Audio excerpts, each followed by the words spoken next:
ఎఫెసీ పత్రిక 5వ అధ్యాయము 2వ వచన భాగం మనం చదువుకుందాం. ఎఫెసీ పత్రిక 5వ అధ్యాయము 2వ వచన భాగాన్ని మనం చదువుకొని మనం ఈ దినపు వాక్య ధ్యానాన్ని మనం ముందు కొనసాగిద్దాం. మన వాక్యములో చూసుకుందాం. క్రీస్తు మిమ్మల్ని ప్రేమించి పరిమళ సువాసనగా ఉండుటకు తనను తాను మన కొరకు బలిగాను అర్పణగాను అర్పించుకును అనే మాట మనం చూస్తూ ఉంటున్నాం. అందరూ జాగ్రత్తగా వినాలి. దేవుని వాక్యం చెప్పబడుతూ ఉంటున్నప్పుడు ఒక్కరు కూడా మాట్లాడకుండా దేవుని మాటలు వింటూ దేవుని స్మరిస్తూ జ్ఞాపకం చేసుకుంటూ ఆయన మనతో మాట్లాడుతూ ఉంటున్నప్పుడు మనం ప్రభు యొక్క వాక్యం మీద మనస్సును పెట్టగలిగి మనము దేవుని మాటలు వింటూ ఉంటే ఆ వినుట వలన మన జీవితంలో దేవుని యొక్క వాక్యం విశ్వాసాన్ని కలిగిస్తుంది, పెంపొందిస్తుంది. ఆ విశ్వాసానికి తగిన భక్తి మన జీవితంలో చేకూర్చబడి మనము దేవుని కొరకు ఒక ప్రత్యేకమైన జీవితాన్ని జీవించిన వారుగా మన జీవితాలలో ఒక విశేషమైన ఆశీర్వాదాన్ని మనము దేవుని ద్వారా పొందుకునేవారుగా ప్రభులు వారు ఆయన మన జీవితంలో చేస్తారు. కనుక ఈ దినం దేవుని సన్నిధికి వచ్చిన మనం క్రైస్తవ జీవితంలో క్రైస్తవులు దేవుని కొరకు ఏ విధంగా ఉండాలి, ఎటువంటి జీవిత విధానాన్ని కలిగి ఉంటే మన జీవితాలకు మంచిది, మన ప్రవర్తన, మన ఉద్దేశాలు, మన కార్యాలు, మన క్రియలు, మన ఊహలు, మన ఆలోచనలు ఇవన్నీ దేవుని కొరకు ఏ విధంగా ఉంటే ఒక ప్రత్యేకమైన జీవితాన్ని కలిగిన వ్యక్తులుగా మనము దేవుని కొరకు మార్చబడతాం. మన జీవితం ఎప్పుడు దేవుని కొరకు అంత ధన్యకరంగా ఉంటుంది అని మనం చూడగలిగితే క్రైస్తవుడు ఎప్పుడు కూడా నేను ఎవరో, నేను ఏమై ఉన్నానో, నేను ఎవరికి సంబంధించిన వ్యక్తినో, నా జీవితంలో ఏముండాలి అని ఒక వ్యక్తి ప్రతిరోజు కూడా స్వపరిశీలన చేసుకుంటూ జీవితాన్ని ముందుకు కొనసాగించాలి. మనము ఎవరమో మనం మర్చిపోయినట్లయితే మనము ఏం చేస్తామో, ఏ విధంగా ఉంటామో, మనం ఏ విధంగా లోకంలో మాట్లాడుతూ ఉంటామో, మన క్రియలు, మన పద్ధతులు, మన విధి విధానాలు ఇవన్నీ కూడా కాస్త మార్పు కలిగి ప్రక్కత్రోవ పట్టే ఆవశ్యకత కూడా ఈరోజు ఉంది అని మనము గ్రహించాలి. మనం ఎక్కడ ఉన్నప్పటికీ కూడా నేను ప్రభు బిడ్డను, నేను ఒక మంచి విశ్వాసిని, నేను భక్తి కలిగిన వ్యక్తిని, నా జీవితం దేవునికి సమర్పించుకున్నాను, నా జీవితంలో దేవుడే ఉన్నాడు, నేను లోకానికి ఒక పత్రికను, ఒక వెలుగును అని ఒక వ్యక్తి ఈ యొక్క మెలకువ కలిగి జీవించినట్లయితే ఈ జీవితాన్ని కలిగిన వ్యక్తులు ఒక జీవితాల్లో తప్పనిసరిగా వారు ఎప్పటికీ తప్పిపోకుండా, తప్పు చేయకుండా, లోకములో శోధించబడకుండా, మరల్చబడకుండా దేవుని కొరకు చక్కగా తిన్నగా జీవించడానికి దేవుడు ఆ వ్యక్తులకు సహాయం చేస్తాడు. ఒక క్రైస్తవుని మీద ఎప్పుడు కూడా సాతాను యొక్క నేత్రం ఎప్పుడు ఉంటుంది. సాతానుడు కన్ను వేస్తూ ఉంటాడు, లోకము కూడా మన పట్ల కన్ను వేస్తూ ఉంటుంది. ఒక పక్క పాపం కూడా మన జీవితంలో ప్రభావాన్ని చూపిస్తూ ఉంటుంది. లోకం, పాపం, శత్రువైన సాతానుడు ఈ ముగ్గురు మన మీద ఎప్పుడు కూడా దాడి చేయాలి అనే ప్రయత్నాన్ని ఎప్పుడు కూడా చేస్తూనే ఉంటాడు. గనుక ఒక వ్యక్తి దేవుని కొరకు మెలకువ కలిగి జీవించకపోతే ఈ ఆత్మ సంబంధమైన యుద్ధభూమిలో ఉన్న వ్యక్తి, ఈ ఆత్మీయ పోరాటంలో ఉన్న వ్యక్తి, దేవుని కొరకు పరిశుద్ధంగా జీవించవలసిన వ్యక్తి, ప్రభు బిడ్డగా జీవించవలసిన వ్యక్తి ఎప్పుడైనా సాతాను ద్వారా చెడగొట్టబడి జీవితంలో నాశనం అయిపోయే ప్రమాదం ఉంది. అందుకనే క్రైస్తవుడు ఎప్పుడు కూడా మెలకువ కలిగి జాగరూకుడై దేవుని కొరకు సంసిద్ధుడై సిద్ధపాటు కలిగి జీవించాలి. అయితే ఈరోజు ఈ సిద్ధపాటు కలిగి మెలకువ కలిగిన క్రైస్తవుడు ఈ లోకంలో జీవించుచూ ఉన్నప్పుడే ఏ విధమైన జీవితాన్ని ఆ మనుషుడు దేవుని కొరకు జీవించాలి అని మనం చూడగలిగితే ఈ ఎఫెసీ పత్రిక 5వ అధ్యాయం 2వ వచన భాగంలోనే వాక్యం అంటున్న మాట ఏంటంటే, క్రీస్తు మిమ్మల్ని ప్రేమించి పరిమళ సువాసనగా ఉండుటకు తనను తాను మీ కొరకు యేసయ్య బలిగాను అర్పణగాను ఆయన మీ కొరకు వధింపబడ్డాడు అని ఈరోజు లేఖన భాగం ఆ విధంగా సెలవిస్తూ ఉంది. పాత నిబంధన గ్రంథకాలంలో ఎవరైనా ఒక వ్యక్తి పాపిగా ఉంటే, అపరాధిగా ఉంటే, దోషిగా ఉంటే ఆ వ్యక్తి దేవుని సన్నిధిని సమీపించకూడదు, దేవుని సన్నిధికి వెళ్ళకూడదు, దేవుని దగ్గరికి వెళ్ళి ప్రార్థన చేయకూడదు. దేవుని సన్నిధికి ఆ వ్యక్తి ఎప్పుడు కూడా దూరంగానే జీవించాలి. ఒకవేళ ఆ వ్యక్తి నేను పాపిని, నాలో పాపం ఉంది, నాలో అతిక్రమం ఉంది, నాలో దోషం ఉంది అని ఒక వ్యక్తి గ్రహించినట్లయితే ఈ గ్రహించిన వ్యక్తి ఏదో ఒక బలిని చేత పట్టుకొని యాజకుని దగ్గరికి వెళ్ళాలి. యాజకుడా, నా కొరకు ప్రార్థించండి, నా కొరకు విజ్ఞాపన చేయండి, ఈ బలి నా పాపమునకు ప్రతిగా యెహోవా సన్నిధిలో మీరు వధించండి అని చెప్పి గొవ్వును కానీ పావురాన్ని కానీ పొట్టేలును కానీ ఆ విధంగా తీసుకొని వెళ్ళి వాళ్ళు వాళ్ళ స్తోమతను బట్టి బలి అర్పించిన తర్వాత ఆ యాజకుడు ఆ వ్యక్తి కొరకు ప్రార్థన చేస్తాడు. ఆ రక్తము చిందించబడి ఉన్నప్పుడు ఆ రక్తాన్ని తీసుకొని చెవి మొనకు, బ్రొటన వ్రేలుకు, కాళ్ళ వ్రేలుకు ఆ విధంగా దాన్ని అదిమి దాన్ని ప్రోక్షించిన తర్వాత నీవు శుద్ధుడు అయిపోయావు, నువ్వు పరిశుద్ధునిగా మార్చబడ్డావు, నీ పాపము ప్రభు క్షమించాడు కనుక నువ్వు ఇక వెళ్ళి సమాజంతో కలిసి జీవించు అని చెప్పి అప్పుడు పాపి సమాజంతో కలిసి జీవించడానికి అప్పుడు మాత్రమే యోగ్యునిగా ఆ వ్యక్తి తన జీవితంలో మార్చబడతాడు. అంతవరకు పాపి పాపిగానే మిగిల్చిపోతాడు, అంతవరకు దోషిగానే మిగిల్చబడతాడు. ఆ బలి అర్పించబడిన తర్వాత మాత్రం ఆ మనుషుడు దేవుని కొరకు ఒక శ్రేష్టమైన వ్యక్తిగా అప్పుడు మాత్రమే మార్చబడతాడు. ఈ ప్రపంచంలో ఎంతమంది వ్యక్తులు ఉన్నారు, ఎంతమంది ప్రజలు ఉన్నారు. ఈ ప్రజలు అందరూ కూడా ఇష్టానుసారంగా వాళ్ళ జీవిత విధానంలో ఎవరికి నచ్చినట్టుగా, ఎవరికి వచ్చినట్టుగా, వారి కంటికి పంటికి ఇంపుగా, వారి జీవితంలో విచ్చలవిడిగా ఈ పాపం అని ఏమండి లెక్క లేకుండా నేటి ప్రపంచంలో చాలామంది ఆ విధంగా ఈ లోకంలో చాలామంది పాపులు ఉన్నారు కదా, పాపము చేస్తున్న వారు ఉన్నారు కదా, ఈ లోకంలో మంచివారు ఎవరూ లేరు కదా, ఈ లోకంలో నీతిమంతులు ఎవరూ లేరు కదా. మరి ఈ పాపులైన ఈ మనుషుల కొరకు ఏ నీతిమంతుడు వచ్చి ప్రాణం పెట్టాలి, ఏ నీతిమంతుడు వచ్చి ఈ పాపమును క్షమించాలి, ఏ పరిశుద్ధుడు వచ్చి వారి కొరకు ప్రాధేయపడి ప్రాకులాడాలి, ఎప్పుడు వారి పాపము క్షమించబడుతుంది అని మనం చూడగలిగితే ఆ సమాచారాన్ని ఇక్కడ ఎఫెసీ పత్రిక 5వ అధ్యాయం 2వ వచన భాగంలో ఆ మాట మనం చూస్తూ ఉంటున్నాం. క్రీస్తు మిమ్ములను ప్రేమించి అనే ఈ మాట మనం చూస్తూ ఉంటున్నాం. క్రీస్తు ఎవరు అని మనం చూడగలిగితే క్రీస్తు అభిషేకించబడి మనుషుల కొరకు, మానవాళి కొరకు తండ్రి చేత అభిషేకించబడి పాపుల కొరకు పంపబడిన పరమ పవిత్రుడైన ఆయన పాపము లేనటువంటి వాడు. ఆయనలో పాపము లేదు, ఆయనలో దోషం లేసమైనను లేదు, ఆయనలో అపరాధం అంత కూడా లేదు.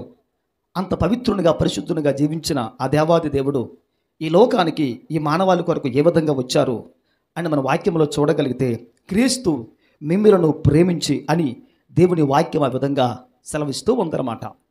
ఈ లోకంలో మనుషుడు ప్రేమిస్తున్నాడు. ఈ లోకంలో ఒక వస్తువుని ఒక మనుషుడు ప్రేమిస్తూ ఉంటున్నాడు. ఈ లోకంలో రకరకాల ప్రేమలు ఉన్నాయి. అన్నదమ్ముల ప్రేమ, అక్కచెల్లెండ్ర ప్రేమ, భార్యాభర్తల ప్రేమ, అన్నదమ్ముల ప్రేమ, బంధువుల ప్రేమ, లోకంలో రకరకాల ప్రేమలు ఈ లోకంలో మనకు కనబడుతూ ఉంటున్నాయి.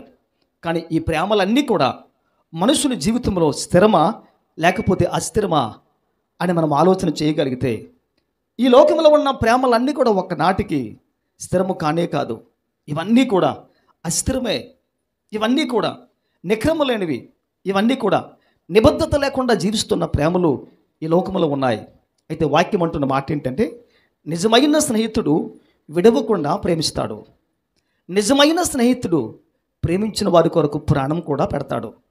వాక్యం అంటున్న మాట ఏంటంటే యోహాను సువార్త 3వ అధ్యాయం 16వ వచన భాగం మనం చూడగలిగితే ఆ స్థలంలో వాక్యం ఈ విధంగా మాట్లాడుతూ ఉంది.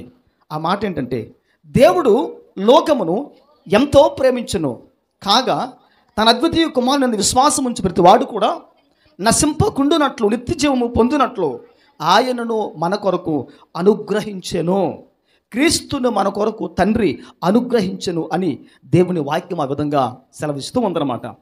అనుగ్రహింపబడిన క్రీస్తు ప్రభుల వారు, ఈ లోకానికి వచ్చిన యేసు క్రీస్తు ప్రభుల వారు తను చేసిన పని, ఆ త్యాగం, ఆ సాక్రిఫైస్ ఏమండి, ఆ బలి ఏంటి అని మనం చూడగలిగితే క్రీస్తు మిమ్ములను ప్రేమించి అని దేవుని వాక్యం ఆ విధంగా సెలవిస్తూ ఉందన్నమాట.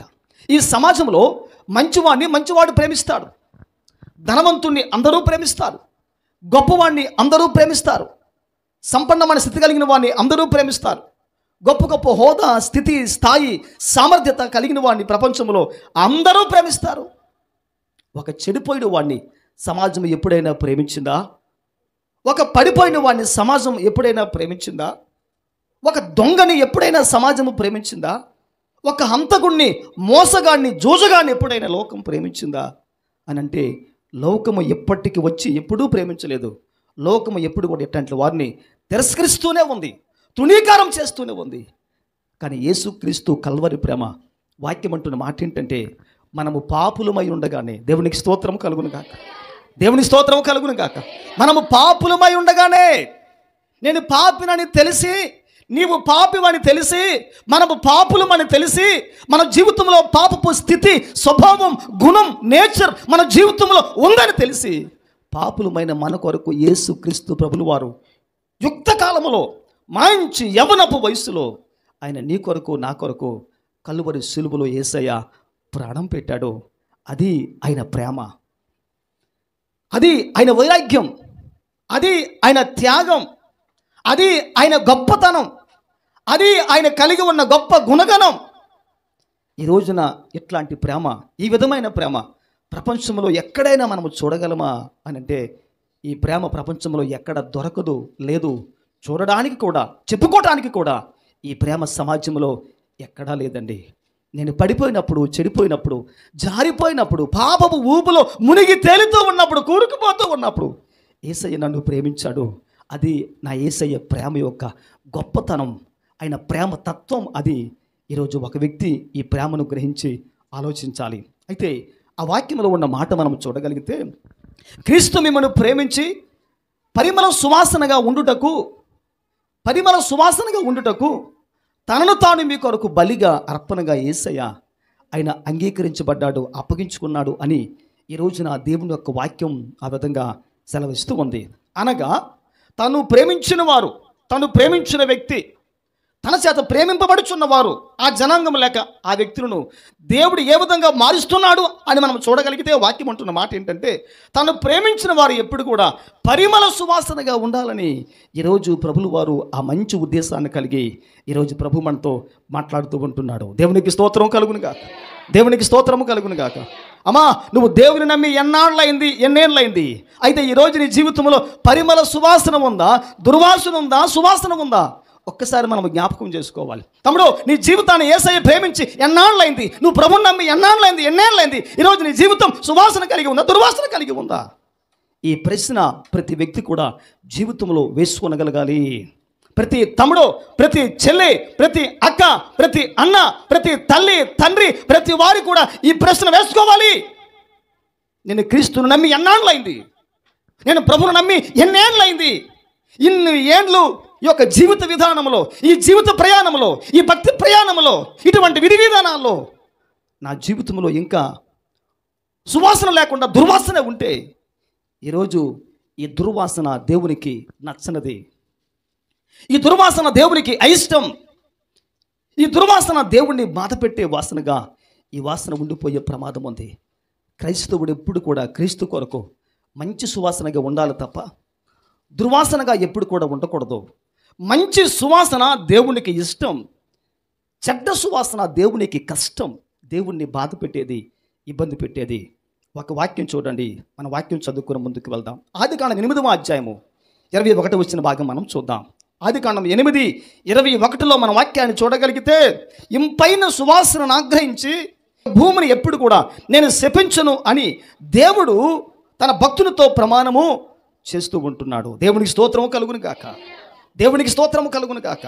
ఆ జల ప్రవాహంలో, ఆ జల ప్రళయంలో దేవుని కోపం, రౌద్రం మనం చూడగలిగితే, ఎంతోమంది ప్రజలు ఆ జల ప్రవాహంలో నోవహు కాలంలో చాలామంది అకాల గర్భంలో కలిసిపోయి చాలామంది వ్యక్తులు మరణించారు. ఆ ప్రవాహంలో కొట్టుకొని పోయిన ప్రజలు చాలామంది ఉన్నారు. ఒక జనరేషన్, ఒక వంశమే ఆ జల ప్రళయంలో కొట్టుకొని వెళ్ళిపోయింది. ప్రజలు చచ్చిపోయారు, ప్రజలు బ్రతికిలేరు, ప్రజలు బ్రతికి బట్ట కట్టలేదు, అందరూ చనిపోయారు. అయితే 8:21లో మన వాక్యాన్ని చూడగలిగితే, నోవహు భూమి మీదకి వచ్చాడు, బలిపీఠాన్ని దేవుడు కట్టమని చెప్పాడు, బలిపీఠాన్ని కట్టాడు. దేవునికి బలి అర్పిస్తూ ఉంటున్నప్పుడు వాక్యం అంటున్న మాట ఏంటంటే, నోవహు బలిపీఠము కట్టి బలిపీఠము మీద బలిని పెట్టి కాల్చినప్పుడు, వధించినప్పుడు, దహించినప్పుడు, ఆ హోమం అనేది దేవుని సముఖానికి వెళ్ళినప్పుడు ఆ హోమమును దేవుడు ఆగ్రాణించి వాక్యం అంటున్న మాట ఏంటంటే, ఇక ఎప్పటికీ కూడా నేను భూమి మీదకు జల ప్రవాహాన్ని రానివ్వనని చెప్పి దేవుడు ప్రమాణం చేస్తూ ఉంటున్నాడు. దేవునికి స్తోత్రము కలుగును గాక. ఇంపైన సువాసన, ఇంపైన ప్రార్థనా ధూపం, ఇంపైన బలిపీఠపు ధూపం, ప్రార్థనా ధూపం, ప్రార్థనా జీవితం, ప్రార్థనా స్థితి, ఇంపైన యొక్క ప్రార్థనా ధూపమును దేవుడు ఆగ్రాణించి వాసన చూసి అంటున్న మాట ఏంటంటే, ఇక ఎప్పటికీ ఈ యొక్క భూమి మీదకి ఆ నాశనం రానివ్వను అని చెప్పి దేవుడు ఆ విధంగా నోవహుతో దేవుడు వాగ్దానం చేస్తూ ఉంటున్నాడు. దేవునికి స్తోత్రము కలుగును గాక. దేవునికి స్తోత్రము కలుగును గాక. ప్రజలు ప్రభు మాట విననందున, నోవహు మాటలు విననందున, సువార్త చెప్పిన ప్రజలు పట్టించుకొనందున, దేవుని యొక్క పరిచర్య చేస్తూ ఉన్నప్పుడు నోవహుని గురించి, తన కుటుంబాల గురించి ప్రజలు అవహేళనగా మాట్లాడుతూ ఉంటున్నప్పుడు, దూషణకరంగా మాట్లాడుతూ ఉంటున్నప్పుడు, ఇబ్బందికరంగా మాట్లాడుతూ ఉంటున్నప్పుడు, సువార్తను నమ్మనప్పుడు, దేవుని రాజ్యానికి ప్రజలు వారసుగా మార్చబడినప్పుడు దేవుని కోపము, రౌద్రం రగిలింది. దేవుని వేదన ప్రచండ కోపముగా రగిలి ఆ రౌద్రం వచ్చి ఆ రోజున ప్రజలు అనేక మంది ఆ యొక్క జల ప్రవాహంలో కొట్టుకొని పోయారు. దేవుడు కూడా బాధపడ్డాడు. అయ్యో, నా ప్రజలు నా మాట వినలేదే అని చెప్పి దేవుడు కూడా బాధపడ్డాడు. దేవుడు కూడా బాధపడ్డాడు. అయితే వాక్యం అంటున్న మాట ఏంటంటే, ఆ విధంగా బలిపీఠము కట్టిన తర్వాత ఆ పరిమళ సువాసనను దేవుడు ఆగ్రాణించి, ఇక మీదట భూమి మీదకి జల ప్రవాహము రానివ్వను అని చెప్పి దేవుడు నోవహుతో మాటిచ్చాడు. దేవునికి స్తోత్రం కలుగును గాక. దేవునికి స్తోత్రం కలుగును గాక. అనగా అర్థం ఏంటంటే, దేవుని ఉద్దేశాన్ని, దేవుని మనసును, ఆలోచనను మార్చిన విధానం ఏది అని మన వాక్యంలో చూడగలిగితే, నోవహు కట్టిన బలిపీఠము ద్వారా వచ్చిన ఆ యొక్క సువాసన మాత్రమే దేవుని మనసును, ఆలోచనలు మార్చివేసింది. హల్లెలూయా, హల్లెలూయా. నేటి సమాజంలో ఈ బలిపీఠము ప్రార్థనా జీవితానికి సాదృశ్యంగా ఉంది. నేటి సమాజంలో ఈ ప్రార్థనా జీవితానికి ఈ బలిపీఠము సాదృశ్యంగా ఉంది. అనగా ఈరోజు క్రీస్తును నమ్మిన బిడ్డలు, క్రైస్తవులు దేవుని సన్నిధిలో ప్రభు పాదములు చెంత ఈరోజు ఒక వ్యక్తి దేవుని సముఖంలో ఈ ప్రార్థనా ధూపాలు వేయగలిగితే దేవునితో ఒక వ్యక్తి ఇటువంటి సువాసనగా మాట్లాడగలిగితే నిజంగా ఆ జీవితాలు దేవుని కొరకు ఆశీర్వాదకరంగా ఈరోజు మార్చబడతాయి. దేవునికి స్తోత్రం. హల్లెలూయా, హల్లెలూయా. ఏసావు, యాకోబులు ఉన్నారు. వారి జీవితాలు దేవుని కొరకు ఆశీర్వాదకరంగా ముందుకు సాగిపోతుంటున్నాయి. ఇస్సాకుకు వృద్ధాప్యం వచ్చింది. వృద్ధాప్యంలో దీవిస్తానని చెప్పాడు. ఏసావు వేటకి వెళ్ళాడు. ఏసావు వేటాడి రాక మునిపే యాకోబు చేసిన పని ఏంటంటే, తండ్రి దగ్గర మరి ఒక్క మార్గములో, తప్పుడు మార్గములో ఆశీర్వాదాన్ని కొట్టేశాడు. యాకోబు తన జీవితంలో తండ్రిని మోసము చేసి, దేవునికి స్తోత్రము కలుగును గాక. ఏసావు ఇంట తనకు ఒక ప్రత్యేకమైన వస్త్రాలు ఉన్నాయి. ఆ వస్త్రాలు ఏవి అని మనం చూడగలిగితే, రోమములు కలిగిన వస్త్రములు, సువాసన కలిగిన వస్త్రములు తన ఇంట ఉన్నాయి.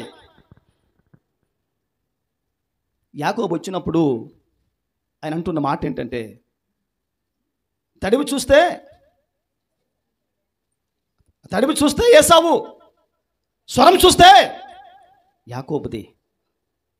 యాకోబు స్వరం, ఏసావు వేషం, ఈ రెండు కూడా తండ్రి గుర్తుపట్టలేక, ఖండించలేక, గద్దించలేక తనే అనుకొని ఆ తండ్రి చేసిన పని ఏంటంటే దీవించేశాడు, ఆశీర్వాదం ఇచ్చేశాడు.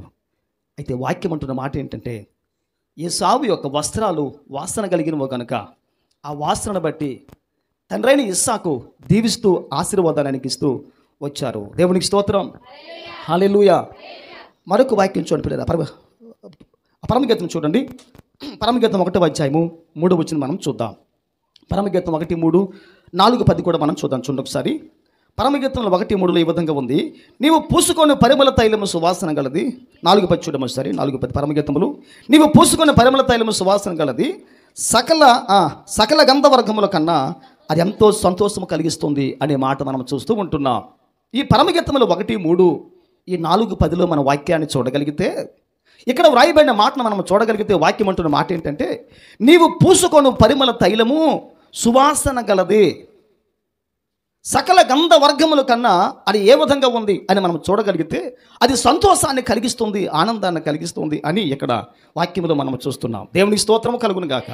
ఈ పరమగీతములు 1, 3, 4, 10లో వాక్యం అంటున్న మాట ఏంటంటే, సంఘం ఆత్మ సంబంధంగా, జీవము కలిగిన దేవుని సంఘం ఆత్మ సంబంధంగా ఎటువంటి వాసన కలిగి జీవించాలి అని మన వాక్యములో చూడగలిగితే, దైవ వాక్యం అంటున్న మాట ఏంటంటే, సంఘము క్రీస్తు కొరకు ఎప్పుడు కూడా పరిమళ సువాసన కలిగిన సంఘముగా ఉండాలి కానీ మరణపు వాసన కానీ చెడ్డ వాసన కానీ మరి వేరే వేరే వాసన కానీ సంఘము దేవుని సన్నిధిలో ఎప్పుడు కూడా కలిగి జీవించకూడదని ఈరోజు వాక్యం ఆ విధంగా సెలవిస్తూ ఉంది. హల్లెలూయా, హల్లెలూయా, హల్లెలూయా.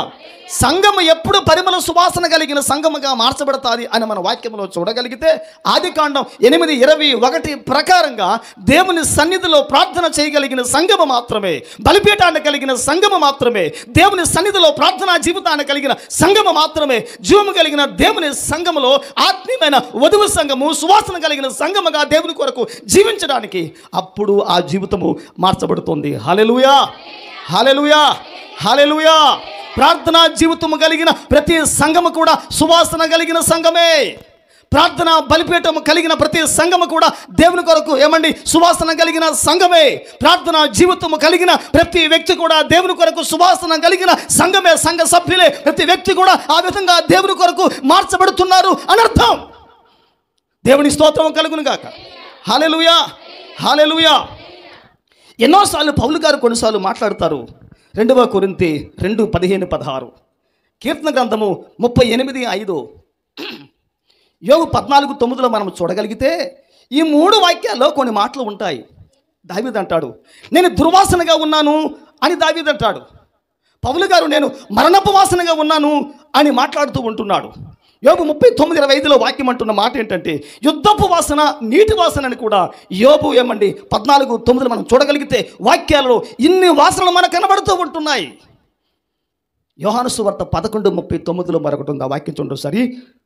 యోహాను 11:39 వాక్యం అంటుంది, ప్రభువా అతడు చనిపోయి 4 దినములైనది గనుక వాసన కొట్టునని ఆయనతో చెప్పాను. చాలండి. యోహాను సువార్త 11వ అధ్యాయము 39వ భాగంలో ఈ మాట మనం చూస్తూ ఉంటున్నాం. మార్తా మరియల కుటుంబానికి యేసయ్య వచ్చి, ఆ కుటుంబం దుఃఖములో ఉంది కనుక, వేదనతో బాధపడుతుంది కనుక, ఆ కుటుంబంలో మరణం ఉంది కనుక, మరణాన్ని బట్టి యేసయ్య ఆ కుటుంబానికి వచ్చి వారిని ఓదారుస్తూ, ధైర్యపరుస్తూ, ఆదరిస్తూ మాట్లాడుతూ ఉంటున్నప్పుడు యేసయ్య అడిగాడు ఈ విధంగా, ఓ మార్తా మార్తా, మరియా మరియా, లాజరు సమాధి ఎక్కడుందామని అడిగినట్లయితే అడుగుతూ ఉంటే వాళ్ళు చెప్పే మాట ఏంటంటే, ప్రభా ఆ సమాధి ఎక్కడ ఉంటే మీకెందుకు, ఇప్పటికి చనిపోయి 4 దినములైనది కనుక సమాధి సువాసన కొట్టదు, సమాధి దుర్వాసన కొడుతుంది. నువ్వు ఆ దుర్వాసన సహించగలవా ప్రభువా, ఆ స్థలానికి వద్దు నాయన అని చెప్పి మార్తా మరియలు ఆ విధంగా మాట్లాడుతూ ఉంటే యేసయ్య పట్టు వదలక, పట్టు విడువక, పట్టు బట్టి ప్రభు అడుగుతున్నారు, ఏమైనా తెలుసా, నాకు ఆ సమాధిని చూపించండి. దేవుని స్తోత్రం. నాకు ఆ సమాధిని చూపించమని అడుగుతూ ఉంటున్నాడు. సరే ప్రభు అని చెప్పి మార్తా మరియలు దుఃఖ స్వరంతో, వేదనతో, బాధతో ఆయన తీసుకొని ఆ సమాధి దగ్గరికి వెళ్ళారు. వెళ్ళినప్పటికీ అప్పుడు ప్రభు చెప్పే మాట ఏంటంటే, యేసు కన్నీళ్లు కార్చెను. కన్నీళ్ళు యేసు కార్చిన వాక్యం అంటుంది.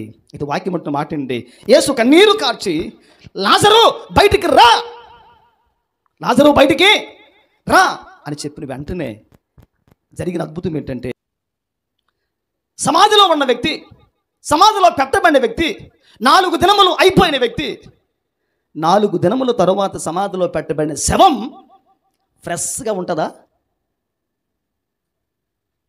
అమ్మ మాట్లాడండి. ఫ్రెష్గా ఉంటుందా? ఏ భాగానికి ఆ భాగం ఉంటుందా?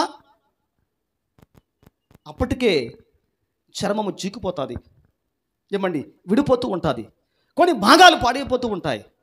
అవన్నీ కూడా ఆ పురుగులు తినివేస్తూ ఉంటాయి. ఆ విధంగా దేహం అంతా కూడా పాడైపోతూ ఉంటుంది.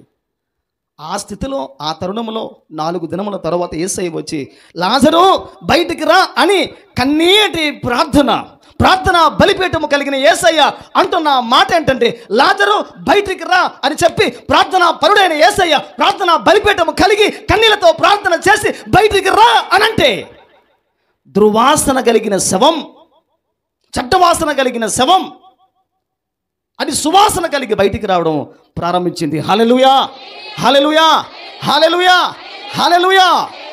నీ జీవితంలో, నీ కుటుంబంలో, నీ సంఘంలో, నీ సమాజంలో నీకంటూ ఒక ప్రార్థన బలిపీఠపు జీవితం కలిగి ఉంటే మరణము జీవంగా మార్చబడుతుంది. దుర్వాసన సువాసనగా మార్చబడుతుంది. చెడ్డ వాసన మంచి వాసనగానే జీవితంలో దేవుడు చేస్తాడు, మారుస్తాడు. ఎప్పుడంటే ప్రార్థన బలిపీఠం ఒక వ్యక్తి యేసయ్య వలే కలిగి ఉండాలి, నోబహు వలే కలిగి ఉండాలి. అందుకని పరమగీతాలు 1, 3, 4, 10 వాక్యం అంటున్న మాట ఏంటంటే, వాక్యం అంటుంది ఈ విధంగా, నీవు పూసుకొని పరిమళ తైలము సువాసన కలిగినది. దేవుని స్తోత్రం కలుగును గాక. యేసయ్య ఈ సంఘాన్ని పరిమళ తైలపు కలిగిన సువాసనగా చేశాడు కనుక ఈ సంఘం ఎప్పుడు కూడా పరిమళ తైలపు కలిగిన సంఘముగా ఉండాలి కానీ, పరిమళ తైలము కలిగిన వ్యక్తిగా ఉండాలి కానీ, మరొక తైలముతో మరొక సువాసన కలిగిన వ్యక్తిగా ఎప్పుడు కూడా సంఘం ఉండకూడదు లోకంలో. హల్లెలూయా, హల్లెలూయా, హల్లెలూయా. ఈ రోజున దుర్వాసన ఉంది, మరణపు వాసన ఉంది, నీటి వాసన ఉంది, యుద్ధపు వాసన ఉంది. ఈ వాసనలు ఏవి కూడా మనుషుని జీవితానికి ఆశీర్వాదం, ప్రయోజనకరము కాదు. కానీ ఒక పరిమళ సువాసన మాత్రమే మన జీవితాన్ని ఇంపుగా, సొంపుగా, చక్కగా, ఆశీర్వాదకరంగా, మహిమకరంగా దేవుడు చేయటానికి ఆవశ్యకత ఉంది. హల్లెలూయా, హల్లెలూయా. ఇటింకరా నా పక్కన కూర్చో అంటావు. ఎందుకు? ఆ సెంటు వాసన మంచిగా ఉంది కాబట్టి ఆ మంచి వాసన అంటించుకునడానికి పక్కకి రాసే. అదే కాస్త దుర్వాసన, చెడ్డవాసన అనుకోండి, ఏమంటాం మనం? ముక్కు మూసుకుంటాం. ముక్కే కాదు కదా, కళ్ళు కూడా మూసుకుంటాం. వెళ్ళిపో అంటాం మనం. దేవుని స్తోత్రం కలుగును గాక. భూలోకంలో జీవిస్తున్న సంఘం, క్రీస్తు ప్రేమించి పరిమళ సువాసనగా చేసే ఈ సంఘము ఈ లోకంలో ఉన్నప్పుడు దేవుని కొరకు ఈ యొక్క సంఘము పరిమళ వాసన లేకుండా ఉన్నట్లయితే దేవుడు అక్కడ నుండి చూసి ఇక్కడ అంటాడు, ఓ ఇమ్మానుయేలు సంఘమా, ఏమంటాడైనా, ఇమ్మానుయేలు సంఘమా, కంపు నిన్ను భరించలేకపోతున్నాను నేను. నీలో చెడ్డ వాసనలు చాలా ఉన్నాయి, దుర్వాసనలు చాలా ఉన్నాయి, పనికిరాని వాసనలు చాలా ఉన్నాయి, అసహ్యాన్ని కలిగించే వాసనలు చాలా ఉన్నాయి. దయచేసి నువ్వు ఎప్పుడు పరిమళ సువాసన కలిగిన సంఘముగా మార్చబడతావు, వధువు సంఘముగా మార్చబడతావు అని దేవుడు చూసే సంఘం పట్ల ఆయన ఎన్నాళ్ళు ఓర్చుకోవాలి, ఎన్నేళ్ళు ఓర్చుకోవాలి, ఎంతకాలం ఓర్చుకోవాలి, నేను ఎంతవరకు ప్రభు సహించాలి. దేవుని స్తోత్రం కలుగును గాక. దావీదు అంటాడు, తనకు కలిగిన గాయములు దుర్వాసన కొడుచున్నాయి, చెడ్డవాసన కొడుతున్నాయి అంటాడు ఆయన, అవి స్రవిస్తూ ఉంటున్నాయి అంటాడు ఆయన. అనకు అర్థం ఏంటంటే, దావీదుకు కలిగిన ఆ దెబ్బలు గాయములుగా మార్చబడి, ఆ గాయములు దుర్వాసన కొట్టి అవి పుండ్లుగా మార్చబడి అవి స్రవిస్తూ ఉన్నాయి, రసులుగా కారుతూ ఉన్నాయి, నీటిగా బయటికి ప్రవాహంగా వస్తూ ఉంటున్నాయి. ఈరోజు కూడా మన పాపం అనే గాయములు ఈరోజు ఆ విధంగా దేవుని సముఖంలో దుర్వాసన కొట్టి ఆ విధంగా దేవునికి అసహ్యాన్ని పుట్టిస్తూ ఉంటే, ఈరోజు ఒక వ్యక్తి దేవుని కొరకు పరిమళ సువాసన కలిగిన వ్యక్తిగా ఈరోజు మార్చబడాలి. హల్లెలూయా. ఎఫెసీ 5:2 వాక్యం అంటుంది, క్రీస్తు మిమ్మల్ని ప్రేమించి పరిమళ సువాసనగా ఉంచాలని ఆ విధంగా ఉండే విధంగా ఆ చేసే విషయంలో దేవుడు చేసే పని ఏమిటంటే, నా పరిమళ సువాసన కొరకు, అందరూ బాగా వినాలి, నా పరిమళ సువాసన కొరకు, నా చెడ్డ వాసన పోయే విధంగా నేను మంచి వాసనగా జీవించాలని, నాలో ఉన్న ఈ చెడ్డ వాసన అంతటిని యేసయ్య భరించడానికి, సహించడానికి, వహించడానికి వాక్యం అంటున్న మాట ఏంటంటే, తనకు తాను యేసుక్రీస్తు ప్రభులు వారు కల్వరి సిలువలో మన కొరకు బలిగా, అర్పణగా, మన కొరకు యేసయ్య గొల్గొతా కొండ మీద కల్వరి సిలువలో నీ కొరకు నా కొరకు ప్రభులు వారు తన బలిగా అర్పింపబడ్డాడు, ప్రాణము పెట్టారు. నీ కొరకు నా కొరకు యేసయ్య ఆ యజ్ఞాన్ని దేవుడు మన కొరకు చేశాడైనా. దేవుని స్తోత్రం కలుగును గాక. నీ ప్రాణము విలువ ఎంత అంటే, యేసయ్య ప్రాణమంత విలువ. నీవు ఎంత విలువ, దేవునికి ఎంత విలువ ఉందో ఈరోజు నీకు దేవుడు అంత విలువనిచ్చాడు. దేవుని స్తోత్రం కలుగును గాక. దేవుని స్తోత్రం కలుగును గాక. అనగా నీవు దేవుని ప్రాణముతో సమానం. ఆమేన్, ఆమేన్. నువ్వు దేవుని ప్రాణముతో సమానం. నిన్ను ప్రభు ప్రాణంగా ప్రేమిస్తుంటే మనం మరొకరిని ప్రేమిస్తాం. మనం అర్థమవుతుందా? మీకు అర్థమవుతుందా? ఐ లవ్ యూ వరల్డ్ అంటే అర్థం ఏంటి? నేను లోకాన్ని ప్రేమిస్తున్నాను. ఐ లవ్ యూ సిన్, నేను పాపాన్ని ప్రేమిస్తున్నాను. అర్థమవుతుందా? దేవుడు మనల్ని ప్రేమిస్తూ ఉంటే మనం ఆయనకు వెనుక పెట్టి మనం లోకాన్ని చూస్తాం. ఎప్పుడు కూడా ఇలా చూస్తూ ఉంటాం మనం. దేవుని స్తోత్రం కలుగును గాక. యేసు ప్రభు బర్రెగా ఉండొద్దు నాయనా, నువ్వు మేకగా ఉండొద్దు ప్రభువా, ఏమండి నువ్వు మేకగా ఉండొద్దు నాయనా. ఆయన ఏ విధంగా ఉండమంటేనా, బర్రెగా కాదు గొర్రెగా ఉండమని చెప్పాడు ఆయన. దేవుని స్తోత్రం కలుగును గాక. దిగులు, భయము, జడుపు, వణుకు, బెదిరో లేదో. దేనికి దేనికి? బర్రెకి. గొర్రె అలక్ కాదండి, గొర్రె అలక్ కాదు. సౌండ్ వస్తే చాలు భయపడుతుంది, చీకటంటే భయపడుతుంది, శబ్దానికి భయపడుతుంది, ఎండకి భయపడుతుంది, వానకి భయపడుతుంది, అన్నిటికీ భయం భయం భయం భయం భయమే. తన జీవితంలో తన బ్రతుకు బండిని భయముతో కొనసాగిస్తుంది. ఏది? గొర్రె గొర్రె గొర్రె. బర్రె క్వైట్ అపోజిషన్ పార్టీ అనమాట. అది ఎప్పుడు దానికి వ్యతిరేకమే, దానికి భయం లేదు, దీనికి భయం ఉంది. అందుకని వాక్యం అంటున్న మాట ఏంటంటే, మీరు మీ సొంత రక్షణ ఏం చేయాలి? మీరు భయముతో వణుకుతో మీరు దేవుల్లో మీరు కొనసాగించాలి. దేవునికి స్తోత్రం కలుగును గాక, దేవుని స్తోత్రం కలుగును గాక. గొర్రె ఈ విధంగా మేస్తుంది. ఏ విధంగా? తల వంచుకుంటూ మేసుకుంటూ వెళ్ళిపోతుంది.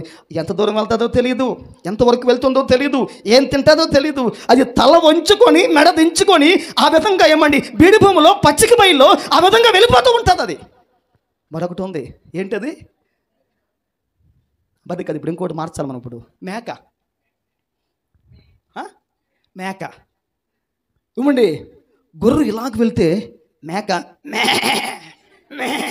అన్నీ ఏమండి ఎక్కాల. ఇది పైకి చూస్తుంది అనమాట, కింద చూడదు. దీనికి తగ్గింపు ఉండదు, డాంబికం ఎక్కువ, గర్వం ఎక్కువ, అన్నీ నాకు అనుకునేమండి. కనబడిన రొడ్డంతా పీకేస్తూ ఉంటుంది, కనబడిన చెత్త అంతా పీకేస్తూ ఉంటుంది, అన్నీ దీనికే కావాలి. నానా గడ్డి తినేస్తుందండి అది. ఒక జాపాలమందు వ్యాపాకందు, గేపాకందు, గుంటాకందు, గుంట కలగరాకందు, ఏమండి పొగరాకందు, పొగరాకందు అన్నీ మెసుకెళ్ళిపోతున్నమాట. దేవుడి స్తోత్రం కలుగును గాక. మీ ఇంట్లో మగవాళ్ళు పానపరాగేస్తారు కదా, అలాగ దేవుని స్తోత్రం కలుగును గాక. మీ ఇంట్లో మీ మగవాళ్ళు గుట్టకని వేస్తారు కదా, అలాగ దేవుడి స్తోత్రం కలుగును గాక. హల్లెలూయా హల్లెలూయా. మీ ఇంట్లో మీ భర్తలు గుట్టక పానపరాగ వేసినప్పుడు మీరు ఒక మాట చెప్పండి, ఓ మేక ఆగని చెప్పండి, దేవుడి స్తోత్రం అంటారా? అమ్మో అంత ధైర్యం ఎక్కడదో మీకు. అమ్మ మీరు మేక అని అనుకోండి, మీరు మేనలోపి మీద వచ్చి పడిపోతారు దెబ్బ అనమాట. అర్థమేంటి? అనకు మునిపే ఒకటి పడిపోతుందన్నమాట. దేవుని స్తోత్రం కలుగును గాక. క్రైస్తవుడు ఎప్పుడు కూడా మేక వల్ల ఉండకూడదు, బర్రె వల్ల ఉండకూడదు. క్రైస్తవుడు ఎప్పుడు కూడా గొర్రె వల్ల ఉండాలి. రక్షణ ఒక వ్యక్తి తన జీవితంలో దేవుని కొరకు ఎప్పుడు కూడా భయముతో వణుకుతో క్రీస్తు కొరకు అంతవరకు నమ్మకత్వాన్ని కలిగి కొనసాగించాలి దేవుని కొరకు. ఈ భయము కలిగిన క్రైస్తవుడు మాత్రమే దేవుని కొరకు సువాసన కలిగి జీవించడానికి ఆవశ్యకత ఉంది. అందరము కళ్ళు మూసుకుందాం, ప్రార్థించేద్దాం. అందరము కళ్ళు మూసుకుందాం, ప్రార్థించేద్దాం. దేవుడి సన్నిధిలో ప్రభు పాదములు చెంత ఈరోజు ఒక మాట మనము విన్నాం. పరిమళ సువాసనగా నీవు నేను ప్రభు కొరకు జీవించాలని ఈరోజు దేవుడు మన కొరకు బలిగా అర్పణగా అర్పించబడ్డాడు. ఆయన సహోదరి సహోదరుడా, బాబు అమ్మ అయ్యా, ఒకసారి జ్ఞాపకం చేసుకో. దేవుని పాదములు చెంత ప్రభు సన్నిధిలో దేవుని సముఖంలో ఈరోజు ఒక్కసారి మనము జ్ఞాపకం చేసుకొని దేవుని పాదములు చెంత ఈరోజు మనం ప్రార్థించాలి, దేవుని అడగాలి.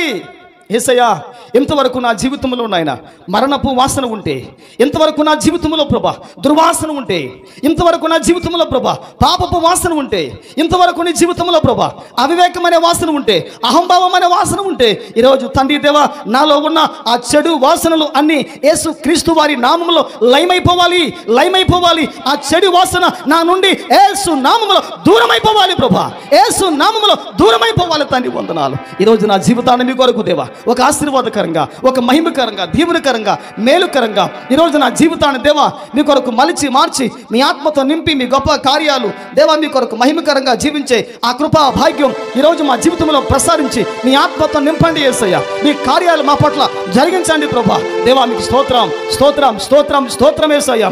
ఇంతవరకు ప్రియమైన సహోదరి సహోదరుడా, ఇంతవరకు నీ జీవితంలో నువ్వు దేవుని కొరకు పరిమళ సువాసనగా లేకుండా వేరే వాసనలు మన జీవితంలో మనం కలిగి ఉంటే ఈరోజు ప్రభు సముఖంలో పశ్చాత్తాప పడదాం, ప్రార్థిద్దాం, మోకరిద్దాం. దేవుని సముఖంలో దేవునికి ఇంపైన సువాసన ఏది అని మనం చూడగలిగితే బలిపీఠము మీద అర్పించే బలి నా దేవునికి మంచి సువాసన కలిగినది, నా దేవునికి మంచి సువాసన కలిగినది. ఈ బలిపీఠమే నీ ప్రార్థనా జీవితం, ఈ బలిపీఠమే నీ ప్రార్థనా జీవితం. అనగా నువ్వు నీ జీవితంలో ప్రార్థనా జీవితం కలిగిన వ్యక్తిగానే ఉండి నువ్వు దేవుని సముఖంలో మోకరిస్తూ ప్రార్థన చేస్తూ ఉంటే ఆ సువాసన దేవుడు విని అద్భుతాలు చేస్తాడమ్మా. ఆ సువాసన దేవుడు విని ఆశ్చర్య కార్యాలు చేస్తాడమ్మా. ఆ సువాసన ప్రభు ఆగ్రహించి నీ జీవితంలో వస్తున్న నష్టాన్ని, పాపమును, శాపమును, వ్యతిరేకత, అవిధేయత ఏది నీ జీవితంలోనికి రాకుండా యేసయ్య వాటిని అధిగమించే విధంగా వాటిని యేసయ్య గద్దిస్తాడు, వాటిని యేసయ్య గద్దిస్తాడు. ప్రార్థనా జీవితము కలిగిన యేసయ్య, బలిపీఠము జీవితము కలిగిన యేసయ్య మార్తా మరియల కుటుంబానికి వచ్చి యేసు కన్నీళ్లు కార్చి ప్రార్థనా బలిపీఠము కలిగిన వాడు కనుక లాజరు సమాధిలో పెట్టబడి 4 దినాలైన తర్వాత వాక్యం అంటున్న మాట ఏమిటంటే, లాజరు బయటికి రా, బయటికి రా, రా, రా అని చెప్పిన వెంటనే లాజరు బయటకు ఆయన ప్రేత వస్త్రాలతో సజీవంగా రాగలిగాడు, సజీవంగా రాగలిగాడు. ఈరోజు నీ జీవితంలో ప్రార్థన బలిపీఠం ఉంటే మరణం జీవంగా మార్చబడుతుంది, శాపం ఆశీర్వాదకరంగా మార్చబడుతుంది, కీడు మేలుకరంగా మార్చబడుతుంది, నష్టం లాభకరంగా దేవుడి రోజున చేయబోతూ ఉంటున్నాడు. ఇవి ఎవరికి సాధ్యము అని మన వాక్యంలో చూడగలిగితే కేవలము సువాసన కలిగిన ప్రార్థన బలిపీఠం జీవితాలు కలిగిన వారి జీవితంలో మాత్రమే వారు మాత్రమే దేవుని కొరకు ఒక రోజున సువాసన కలిగిన వారిగా ఉంటారు, సువాసన కలిగిన వారిగా ఉంటారు. అందుకే పరమగీతములు 1:3-4-10 వాక్యం అంటున్న మాట ఏంటంటే, నీవు పూసుకున్న పరిమళ తైలము సువాసన కలదని దేవుడు ఆ విధంగా నీతో మాట్లాడుతున్నాడమ్మా, నీతో మాట్లాడుతున్నాడయ్యా, నీతో మాట్లాడుతున్నాడు తమ్ముడు, నీతో మాట్లాడుతున్నాడు చెల్లి. ఈరోజు నీ జీవితం దేవుని కొరకు పరిమళ సువాసనగా ఉండాలని వాక్యం ఆ విధంగా సెలవిస్తూ ఉంది. నీ జీవితంలో నా దేవుని త్యాగం నిష్ప్రయోజనంగా మార్చబడకూడదు, నీ జీవితంలో నా యేసయ్య త్యాగం నిష్ప్రయోజనంగా మార్చబడకూడదు, నీ జీవితంలో నా యేసయ్య శిలువ యాగం నిష్ప్రయోజనంగా మార్చబడకూడదమ్మా, మార్చబడకూడదు, మార్చబడకూడదు, మార్చబడకూడదు. నా యేసయ్య త్యాగం, నా యేసయ్య ప్రేమ, నా యేసయ్య సమర్పణ, నా యేసయ్య బలియాగం, యజ్ఞం, యాగం నీ జీవితంలో అన్నీ ఫలించాలని దేవుడు కోరుకుంటూ ఉంటున్నాడు. నిన్ను దేవుడు పరిమళ సువాసనగా చేయాలి అని అనుకుంటున్నాడు ఆయన. నువ్వు దేవుని చిత్తంలో, సంకల్పంలో పరిమళ సువాసన కలిగిన వ్యక్తిగా ఉంటే నేను ప్రభు దీవిస్తాడు, నీ జీవితంలో దేవుడు సహాయం చేస్తాడు, నీ జీవితాన్ని దేవుడు అనేక మందికి ఆశీర్వాదకరంగా దేవుడు మలుస్తాడు. ప్రార్థన చేసుకుందాం. ప్రేమ నమ్మకమైన మా ప్రియ పరలోకపు తండ్రి, జీవాధిపతివైన మా దేవా, నీ నామమునకు వందనాలు, స్తోత్రాలు చెల్లించుకుంటున్నాము తండ్రి. ఈ మంచి ఉదయకాల సమయంలో తండ్రి మీ సన్నిధిలో చేరి ప్రభా ఒక చక్కటి సందేశాన్ని ప్రభా మీరు ఇచ్చారు అయ్యా. క్రైస్తవ జీవితం పరిమళ సువాసన కలిగిన జీవితం, క్రైస్తవ జీవితం బలిపీఠం కలిగిన జీవితం, క్రైస్తవ జీవితం ప్రార్థన ధూపము కలిగిన జీవితం. ఈరోజు మాలో ఇవేవి లేవేమో, ఈరోజైనా సరే ప్రభా ఇవన్నీ మాలో ఉండాలి. నేను నాయనా మిమ్మల్ని నమ్మి ఎన్నాళ్ళైందో, ఎన్నేళ్ళైందో నా జీవితంలో ప్రభా పరిమళ సువాసన లేకుండా నేను ఉంటే నన్ను ఈరోజే ప్రభా పరిమళ సువాసన కలిగిన వ్యక్తిగా చేయండి, పరిమళ సువాసన కలిగిన వ్యక్తిగా చేయండి తండ్రి. నా జీవితంలో పరిమళ సువాసన ఉంచండి నాయనా, నేను మీ కొరకు పరిమళ సువాసన కలిగి జీవించాలయ్యా. దేవుని అడుగుదాం, ప్రాధేయపడదాం. అతి కృప మన జీవితంలో దేవుడు సహాయం దయచేసి తన కృపతో నింపి నడిపించి ఘనత, మహిమ, ప్రభావాలు దేవునికి చెల్లించుకుంటూ యేసయ్యా మీ నామములో ప్రభా ఈ విన్నపాలన్నీ మీ సముఖంలో చెల్లించుకుంటూ మమ్మల్ని అందరినీ ప్రభావితంగా మీ కొరకు మలిచి మార్చి మీ దేవుడితో నింపమని యేసు క్రీస్తు వారి నామములో ప్రార్థన చేయించు అడిగి వేడుకొంచున్నాము మా ప్రియ పరలోకపు తండ్రి. ఆమేన్, ఆమేన్.